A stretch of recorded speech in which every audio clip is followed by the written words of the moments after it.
আসসালামু আলাইকুম। অনেক বিগিনার ট্রেডার আছে যারা অল্প ডলারে ট্রেড করতে আসেন মার্কেটে।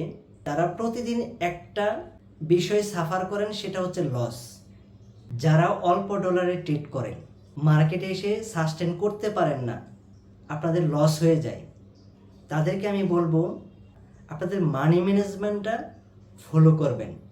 একটা স্ট্রং মানি ম্যানেজমেন্ট যখন আপনারা ফলো করবেন মার্কেটে, তখন কিন্তু মার্কেট থেকে আপনারা লসের হারটা আস্তে আস্তে কমে যাবে। ধরেন আমার অ্যাকাউন্টে $50 আছে, আমি $50 প্রথম ট্রেডটা আমি করে ফেললাম, $10 একটা ট্রেড করে দিলাম, তো ওইটা আমার লস হয়ে গেছে। পরবর্তীতে যে আমি কত ডলার ট্রেড প্লেস করব সেটা কিন্তু আমরা জানি না। আর ওই না জানার কারণেই কিন্তু আমাদের এই ছোট্ট ব্যালেন্সগুলো কিন্তু প্রতিদিনই লস হয়ে যাচ্ছে।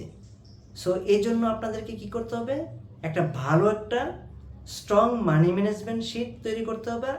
ওই মানি ম্যানেজমেন্টটা ফলো করে আপনারা যখন মার্কেটে আপনারা ট্রেড প্লেস করবেন, দেখবেন যে আপনাদের লস হবে না, বরংস ওই লসটা কনভার্ট হয়ে প্রফিটে চলে আসবে। এবং ডে বাই ডে আপনারা ওই মানি ম্যানেজমেন্ট শিট ফলো করে আপনারা প্রতিদিন এই ছোট্ট ব্যালেন্স দিয়ে আপনারা ট্রেড প্লেস করে এখান থেকে একটা প্রফিট আপনারা গেইন করতে পারবেন।